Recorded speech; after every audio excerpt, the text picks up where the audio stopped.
ओम शांति। बाबांकर महावाक्य आज डेट 28 जुलाई 2026। प्राप्त मुरली ओम शांति बापदाता। बाबा कहते मीठे बच्चे तुमर बिगड़ी जाइथिबा भाग्य को भाग्यर सुधारक अर्थात भाग्य निर्माता एकमात्र बाबा अटंती, जी कि तुमको ज्ञान दे भाग्यवान करुछंती। आमर भाग्य बिगड़ी जाइथिला तेणु आम दुर्भाग्यशाली बन जाइथिले। बाबा कहते तुमर बिगड़ी जाइथिबा भाग्यर सुधारक अर्थात भाग्य निर्माता एकमात्र बाबा अटंती, जी कि तुमको ज्ञान दे भाग्यवान करुछंती। आजिर प्रश्न बाबा पचारुचंदी, तुम मानकर एही रुहानी भट्टीर केउ गोटे नियम रहिछि? आमर ए रुहानी भट्टीर केउ गोटे नियम रहिछि? ये होछि आत्मार भट्टी। उत्तर, रुहानी भट्टीरे अर्थात जोगर यात्रा रे बसी केबे भी एणु तेणु विचार कर नाही।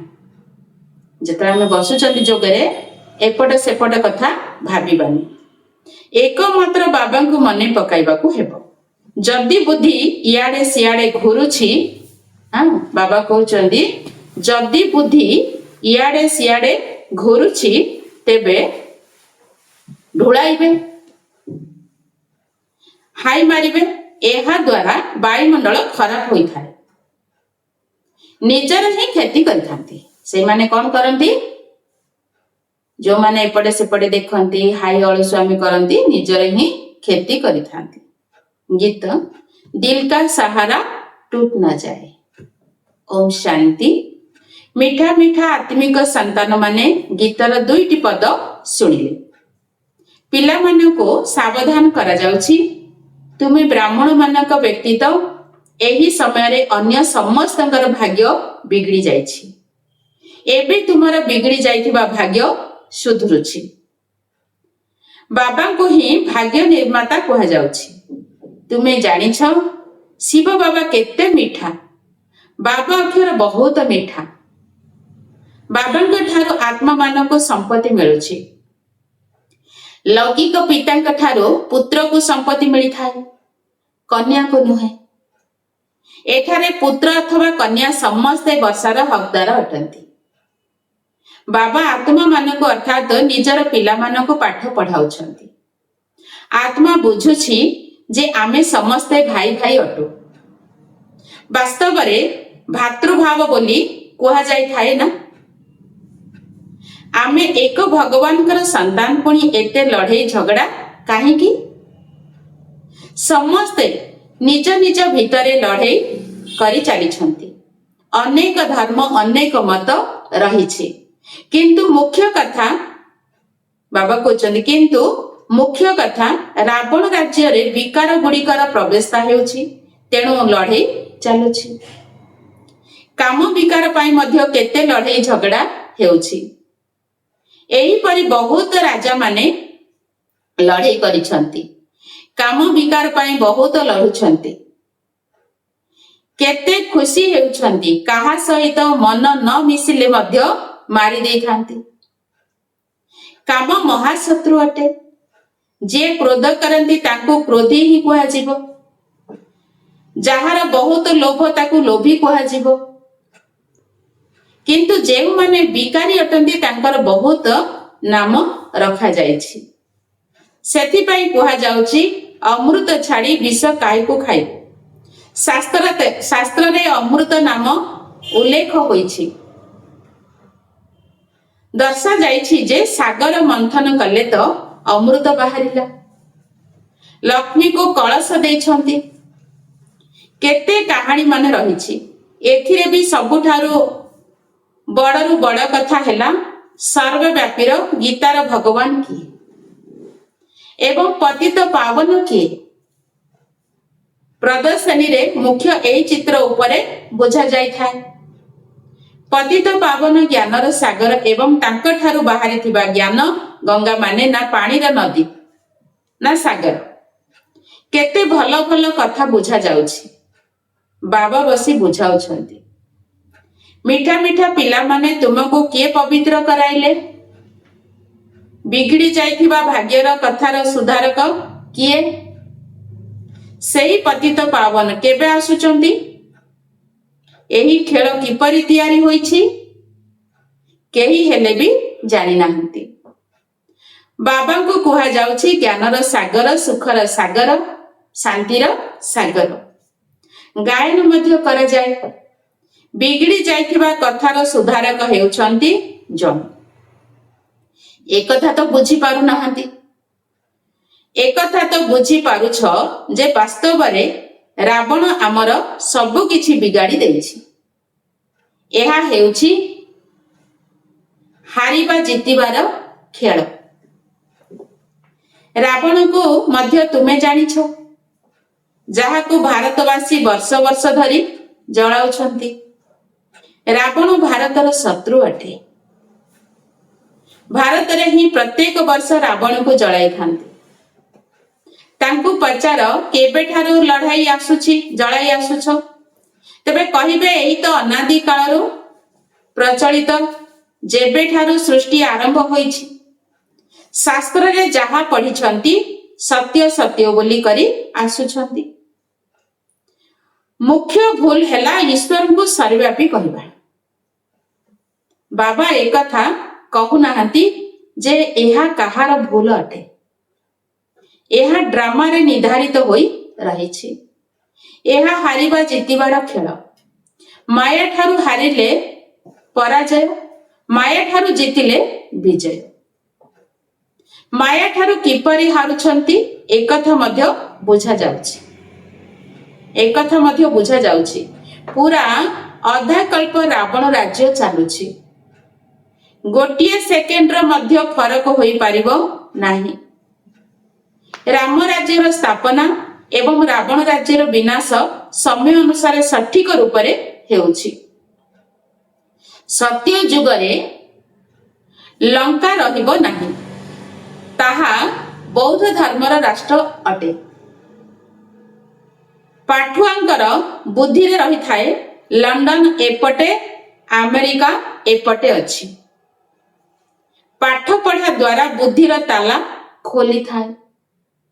ପାଠ ପଢ଼ିଲେ ହିଁ ବୁଦ୍ଧିର ତାଲା ଖୋଲିବ। ଏହାକୁ ଜ୍ଞାନର ତୃତୀୟ ନେତ୍ର କୁହାଯାଉଛି। ବୁଢ଼ୀମାନେ ବହୁତ କଥା ବୁଝିପାରିନଥାନ୍ତି। ଏମାନଙ୍କୁ ଏକ ମୁଖ୍ୟ କଥା ଧାରଣ କରିବାକୁ ହେବ, ଯାହାକି ଅନ୍ତ ସମୟରେ କାମରେ ଆସିବ। ମନୁଷ୍ୟମାନେ ଶାସ୍ତ୍ର ତ ବହୁତ ପଢ଼ୁଛନ୍ତି, ତଥାପି ମଧ୍ୟ ମୃତ୍ୟୁ ସମୟରେ ଗୋଟିଏ ଅକ୍ଷର କହୁଛନ୍ତି ଯେ ରାମ ରାମ କୁହ। ଏହିପରି କହୁନାହାନ୍ତି ଯେ ଶାସ୍ତ୍ର ଶୁଣ, ବେଦ ଶୁଣ। ମୃତ୍ୟୁ ସମୟରେ କହିବେ ରାମକୁ ସ୍ମରଣ କର। ଯିଏ ଯେଉଁ କଥାରେ ଅଧିକ ସମୟ ଚିନ୍ତନରେ ରହିଥାନ୍ତି, ଅନ୍ତ ସମୟରେ ମଧ୍ୟ ତାହା ହିଁ ମନେ ପଡ଼ିଥାଏ। ଏବେ ବିନାଶ ତ ସମସ୍ତଙ୍କର ହେବ। ତୁମେ ଜାଣିଛ ସମସ୍ତେ କାହାକୁ ମନେ ପକାଇବେ? କେହି କୃଷ୍ଣଙ୍କୁ, କେହି ପୁଣି ନିଜର ଗୁରୁଙ୍କୁ ମନେ ପକାଇବେ। କେହି ନିଜ ଦେହର ସମ୍ବନ୍ଧୀୟ ମାନଙ୍କୁ ମନେ ପକାଇବେ। ଦେହକୁ ମନେ ପକାଇଲେ ତ ଖେଳ ଶେଷ। ଏଠାରେ ତୁମକୁ ଗୋଟିଏ କଥା ବୁଝାଯାଉଛି ଯେ ନିଜକୁ ଆତ୍ମା ମନେକରି ବାବାଙ୍କୁ ମନେ ପକାଇ ଚାଲ। ଚାର୍ଟ ରଖ ଯେ ଆମେ କେତେ ସମୟ ବାବାଙ୍କ ସ୍ମୃତିରେ ରହୁଛୁ। ଆମେ ଯେତେ ସ୍ମୃତିରେ ରହିବା ସେତେ ପବିତ୍ର ହୋଇଯିବା। ଏହିପରି ନୁହେଁ ଯେ ଗଙ୍ଗାରେ ସ୍ନାନ କରିବା ଦ୍ୱାରା ପବିତ୍ର ହୋଇଯିବ। ଏହା ଆତ୍ମାର କଥା ଅଟେ ନା? ଆତ୍ମା ହିଁ ପତିତ, ଆତ୍ମା ହିଁ ପବିତ୍ର ହେଉଛି।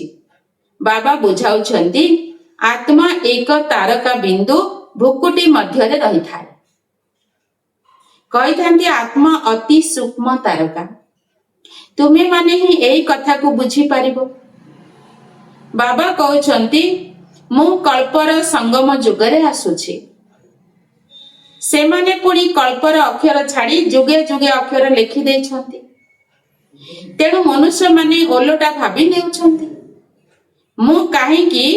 ମୁଁ କହିଛି ଯେ ମୁଁ କଳ୍ପ କଳ୍ପ ସଙ୍ଗମ ଯୁଗରେ ଆସୁଛି। ଘୋର ଅନ୍ଧକାର ଏବଂ ଘୋର ଆଲୋକର ସଙ୍ଗମ ଯୁଗରେ ଆସୁଛି। बाकी जुगे जुगे आसीबार दरकार ही नाही। सीढ़ी रे तळकू खसिबार अछि। जेबे पूरा 84 जन्मर सीढ़ी ओल्हाउछ तेबे जाई बाबा आसुछंती। एही ज्ञान सारा दुनिया पाई दरकार। सन्यासी माने तो कहउछंती जे एमानकर चित्र सबु कल्पना अटे, किंतु कल्पनार एथिरे कौनसी कथा ही नाही। एकथा सबु बुझा जाउछि, नचेत मनुष्य माने किपरि जानिबे सेथि पाई एही चित्र तयारी करा जाइछि। एही प्रदर्शनी देश देशांतर रे ढेर होई चलिबो। बाबा कहउछंती बहुत भारतवासी संतान अछंती, समस्ते तो संतान अटंती ना। यह अनेक धर्मर वृक्ष अटे। बाबा बसी बुझाउछंती एमाने समस्ते काम चितारे बसी जଳି जाइछंती।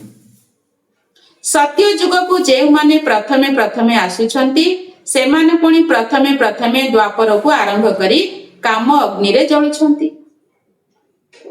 सेथि पाई कला होई जाइछंती। एबे समस्तंकर सद्गति हेबो, कारण समस्तंको सद्गति दाता मिली जाइछंती। सेथि पाई तुमे निमित्त हेउछ, तुम पछरे समस्तंकर सद्गति हेबो। बाबा केते सहज भावरे बुझाउछंती।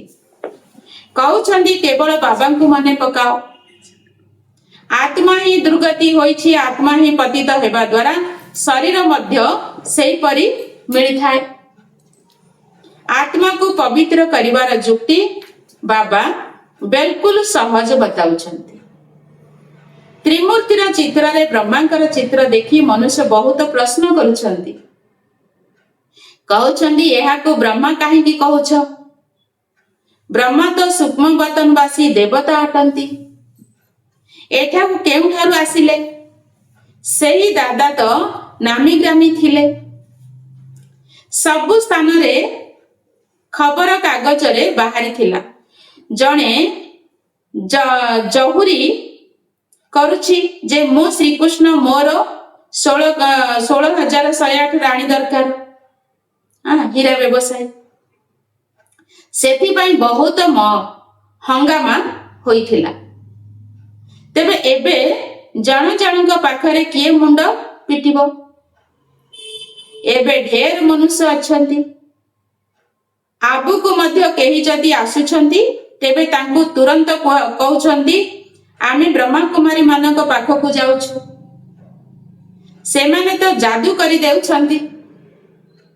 स्त्री पुरुष को भाई भौणी करी देउछंती। बाबांग घर को जो माने आसंती बा मधुबन जो माने जानती आउ एई कथा ही समस्त से माने को कुहंती। लंबा चौड़ा कथा कही मुंड खराब करी देउछंती। बाबा कहउछंती तुमे मते ज्ञानर सागर विश्वर सर्वशक्तिर अधिकारी कहउछ ना? अलमाइटी अथॉरिटी कहउछ ना? अर्थात सर्वशक्तिमान समस्त वेद शास्त्र आदि को जानिला गला। बड़ बड़ विद्वान को मध्य अथॉरिटी कहा जाए काहे कि ना से सब वेद शास्त्र आदि को पढ़ी थांती, पुणी बनारस जाई उपाधि आनी थांती। महामहोबद वायव श्री श्री 108 सरस्वती यही सब उपाधि सेठारे ही मिली थाए। जदि बहुत होशियार होई थांती तांको बड़ उपाधि मिली थाए। शास्त्र रे जनक कथा लेखा होईछि। जनक कहले जे मते केही सत्य ब्रह्म ज्ञान सुनाओ। तेबे ब्रह्म ज्ञान तो नहीं, सबु कथा एठाकार ही अटे। एही कहानी को बड़ करी देइछंती। शंकर पार्वतींकर मध्य कहानी लेखा जाइछि। केते कहानी बसी लेखिछंती। शंकर पार्वती को कथा सुनाइले, वास्तव में शिव कहानी सुनाइथिले। सेमाने पुणी शंकर पार्वती नाम देइछंती। भगवत आदि रे एही समय कथा ही रहिछि। पुणी कहानी रे बताउछंती जे तांकर आखिरे आसिला ତାଙ୍କର ଖ୍ୟାଲ ଆସିଲା ରାଜାଙ୍କୁ ଯାଇ ଏଇ ଜ୍ଞାନ ଦେବି। ବାବା ମଧ୍ୟ ବୁଝାଉଛନ୍ତି ରାଜାମାନଙ୍କୁ ଯାଇ ଜ୍ଞାନ ଦିଅ। ତୁମେ ହିଁ ସୂର୍ଯ୍ୟବଂଶୀ ଥିଲ, ପୁଣି ଚନ୍ଦ୍ରବଂଶୀ, ବୈଶ୍ୟବଂଶୀ, ଶୂଦ୍ରବଂଶୀ ହୋଇଛ। ତୁମର ରାଜଧାନୀ ହିଁ ସମାପ୍ତ ହୋଇଯାଇଛି। ଏବେ ପୁଣି ସୂର୍ଯ୍ୟବଂଶୀ ରାଜଧାନୀ ନେବାକୁ ହେଲେ ପୁରୁଷାର୍ଥ କର। ରାଜଯୋଗ ଶିଖାଇଲା ବାଲା ବାବା ଆସିଛନ୍ତି। ଏ କଥା ଆମେ ରାଜାଙ୍କୁ ଯାଇକି ବୁଝେଇବା। ପୁଣି ଥରେ ଆସି ବେହଦର ସ୍ୱରାଜ୍ୟ ନିଅ। ରାଜାମାନଙ୍କ ପାଖକୁ ମଧ୍ୟ ବହୁତ ଚିଠି ଯାଇଥାଏ, କିନ୍ତୁ ସବୁ ଚିଠି ତାକୁ ମିଳିନଥାଏ। ତାଙ୍କର ବ୍ୟକ୍ତିଗତ ସଚିବ ଚିଠି ଗୁଡ଼ିକ ଦେଖିଥାନ୍ତି। କେତେ ଚିଠି ଚିରି ଫୋପାଡ଼ି ଦେଇଥାନ୍ତି। କୌଣସି ଚିଠିରେ କିଛି ଜରୁରୀ କଥା ଥିଲେ ରାଜାଙ୍କୁ ଦେଖାଇଥାନ୍ତି। କହିଥାନ୍ତି ଅଷ୍ଟବକ୍ର ଋଷି ଜନକ ରାଜାଙ୍କୁ ଗୋଟିଏ ସେକେଣ୍ଡରେ ଜୀବନ ମୁକ୍ତିର ସାକ୍ଷାତକାର କରାଇଥିଲେ। ତାହା ମଧ୍ୟ ଏବେ ହେଉଛି। ଏବେ ବାବା କେତେ ଭଲ ଭାବରେ ବସି ତୁମକୁ ବୁଝାଉଛନ୍ତି। ଯେଉଁମାନେ ବୁଝନ୍ତି ନାହିଁ ସେମାନେ ଇଆଡେ ସିଆଡେ ଦେଖିଥାନ୍ତି। ବାବା ତୁରନ୍ତ ବୁଝି ଯାଇଥାନ୍ତି ଯେ ତାଙ୍କ ବୁଦ୍ଧିରେ କିଛି ହେଲେ ପଶୁ ନାହିଁ। ବାବା ଚାରିଆଡକୁ ନଜର ରଖିଥାନ୍ତି। ସମସ୍ତେ ଠିକ ଭାବରେ ଶୁଣୁଛନ୍ତି ନା ନାହିଁ, ଏହାଙ୍କର ବୁଦ୍ଧି କେଉଁ ଆଡେ ଘୁରୁଛି, ହାଇ ମାରୁଛନ୍ତି। ଜ୍ଞାନ ବୁଦ୍ଧିରେ ନ ପଶିଲେ ଢୁଳାଇଥାନ୍ତି। ଏହା ଦ୍ୱାରା କ୍ଷତି ହୋଇଥାଏ କାହାର? ଯେଉଁମାନେ ହାଇ ମାରନ୍ତି, ନିଦ କରନ୍ତି, ଏପଟେ ସେପଟେ ଦେଖନ୍ତି, ଆଉ ସେଇମାନଙ୍କର କ୍ଷତି ହେଇଥାଏ। କରାଚିରେ ଏହି କନ୍ୟା ମାନଙ୍କର ଭଟ୍ଟି ଥିଲା। ସେଠାରେ କେହି ଢୁଳାଇଲେ ତାଙ୍କୁ ତୁରନ୍ତ ବାହାର କରି ଦିଆଯାଉଥିଲା। ସେଠାରେ ନିଜର ଭାଇ ଭଉଣୀ ମାନେ ହିଁ ବସୁଥିଲେ। ବାହାରର ଲୋକେ କେହି ଆସୁନଥିଲେ। ଆରମ୍ଭରୁ ଏହାଙ୍କର ବହୁତ ବଡ଼ ପାର୍ଟି ଚାଲିଥିଲା। ଏହାର ଲମ୍ବା ଇତିହାସ ରହିଛି। 14 ବର୍ଷର ଭଟ୍ଟି ଚାଲିଥିଲା। ଆରମ୍ଭରୁ କନ୍ୟାମାନେ ବହୁତ ଧ୍ୟାନରେ ଚାଲି ଯାଉଥିଲେ। ଏବେ ପର୍ଯ୍ୟନ୍ତ ମଧ୍ୟ କହୁଛନ୍ତି ଯେ ସେଠାରେ ଯାଦୁ କରୁଛନ୍ତି। ପରମପିତା ପରମାତ୍ମାକୁ ଯାଦୁଗର କହୁଛନ୍ତି ନା। ଶିବ ବାବା ଦେଖୁଛନ୍ତି ଏହାଙ୍କର ବହୁତ ସ୍ନେହ ଅଛି, ତେଣୁ ଦେଖିବା ଦ୍ୱାରା ହିଁ ତୁରନ୍ତ ଧ୍ୟାନରେ ଚାଲି ଯାଉଛନ୍ତି। ଭାରତବାସୀ ମାନଙ୍କର ବୈକୁଣ୍ଠର ତ ବହୁତ ପ୍ରିୟ। କେହି ମରିଗଲେ ମଧ୍ୟ କହିଥାନ୍ତି ବୈକୁଣ୍ଠବାସୀ ହେଲା, ସ୍ୱର୍ଗବାସୀ ହେଲା। ବର୍ତ୍ତମାନ ତ ଏହା ନର୍କ। ସମସ୍ତେ ନର୍କବାସୀ ଅଟନ୍ତି। ସେଥିପାଇଁ ତ କହୁଛନ୍ତି ଅମୁକ ସ୍ୱର୍ଗବାସୀ ହେଲା, କିନ୍ତୁ ସ୍ୱର୍ଗକୁ ତ କେହି ଯାଇନାହାନ୍ତି। ବର୍ତ୍ତମାନ କେବଳ ତୁମେ ଜାଣୁଛ ଆମେ ସ୍ୱର୍ଗବାସୀ ଥିଲୁ, ପୁଣି 84 ଜନ୍ମ ନେଇ ନର୍କବାସୀ ହୋଇଯାଇଛୁ। ଏବେ ପୁଣି ଥରେ ବାବା ସ୍ୱର୍ଗବାସୀ କରାଉଛନ୍ତି। ସ୍ୱର୍ଗରେ ଆମର ରାଜଧାନୀ ରହିଛି। ରାଜଧାନୀରେ ବହୁତ ପଦ ରହିଛି। ତେଣୁ ପୁରୁଷାର୍ଥ କରି ନରରୁ ନାରାୟଣ ହେବାକୁ ପଡ଼ିବ। ତୁମେ ଜାଣିଛ ଏହି ମମା ବାବା ଭବିଷ୍ୟତରେ ଲକ୍ଷ୍ମୀ ନାରାୟଣ ହେବେ। ଏବେ ପୁରୁଷାର୍ଥ କରୁଛନ୍ତି, ସେଥିପାଇଁ କୁହାଯାଉଛି ପିତା ମାତାଙ୍କୁ ଅନୁକରଣ କର। ଯେପରି ଇଏ ପୁରୁଷାର୍ଥ କରୁଛନ୍ତି ତୁମେ ମଧ୍ୟ କର। ଇଏ ମଧ୍ୟ ବାବାଙ୍କ ସ୍ମୃତିରେ ରହି ସ୍ୱଦର୍ଶନ ଚକ୍ରଧାରୀ ହେଉଛନ୍ତି। ତୁମେ ବାବା ଏବଂ ବର୍ଷା ମନେ ପକାଅ। ବାବା କହୁଛନ୍ତି ତୁମେ ବାବାକୁ ଆଉ ବର୍ଷାକୁ ମନେ ପକାଅ। ତ୍ରିକାଳଦର୍ଶୀ ହୁଅ। ତୁମ ପାଖରେ ସାରା ଚକ୍ରର ଜ୍ଞାନ ଅଛି। ଏଥିରେ ତତ୍ପର ରୁହ। କନ୍ୟା ମାନଙ୍କୁ ବୁଝାଇ ଚାଲ। ଯଦି ଏହି ସେବାରେ ହିଁ ଲାଗି ରହିବ, ତେବେ ଅନ୍ୟ କୌଣସି ଧନ୍ଦା ଆଦି ମନେ ପଡ଼ିବ ନାହିଁ। କାହାକୁ କହୁଛନ୍ତି ବାବା? କନ୍ୟା ମାନଙ୍କୁ। ଆଚ୍ଛା, ମିଠା ମିଠା ଶିଖିଲା ଦେ ସନ୍ତାନ ମାନଙ୍କ ପ୍ରତି ମାତ ପିତା ବାପ ଦାଦାଙ୍କର ମଧୁର ସ୍ନେହ ସମ୍ପୂର୍ଣ୍ଣ ଶୁଭେଚ୍ଛା ଏବଂ ସୁପ୍ରଭାତ। ଆତ୍ମିକ ପିତାଙ୍କର ଆତ୍ମିକ ସନ୍ତାନ ମାନଙ୍କୁ नमस्ते नमस्ते बाबा नमस्ते। धारणा पाई मुख्य सार सत्य जुगरे उच्च पद पाइबा पाई माता पिता को पूरा पूरा अनुसरण करने को हेबो। सेमानक भली पुरुषार्थ करने को हेबो। सेवारे तत्पर रहबा को हेबो। एकाग्र चित होई पाठ पढ़िबा को हेबो। पाठ पढ़िबा समय बुद्धि आमे एपटे सेपटे नबानी ध्यान पूर्वक पढ़िबा। नंबर 2 जोगर ठीक ठीक चार्ट रखिबा को हेबो। केते समय मो बाबा को मने पकेले बाबा कहले तार हिसाब रख। निजको आत्मा मने करी बाबा को स्मरण करने को पड़िबो। देह अथवा देहधारी मानव को मने पकाइबा नहीं। आजिर वरदान निजर सर्वोच्च स्थिति रे स्थित रही प्रत्येक संकल्प वाणी एवं कर्म करुथिबा संपूर्ण निर्विकारी भव। निजर सर्वोच्च स्थिति रे स्थित रही प्रत्येक संकल्प वाणी एवं कर्म करुथिबा संपूर्ण निर्विकारी भव। संपूर्ण निर्विकार अर्थ हैला अल्प मात्रा रे मध्य कौनसी विकार प्रति आकर्षण जाउ नथिबो। केबे भी सेमानकर वशीभूत हेउ नथिबो। सर्वोच्च स्थिति रे रहउथिबा आत्मा माने कौनसी साधारण संकल्प मध्य करि परिबे नाही। तेणु जेते बेले भी कौनसी संकल्प बा कर्म करूछ सेते बेले चेक कर जे मोर नाम जेतिकी उच्च मोर काम सेतिकी उच्च अटे तो।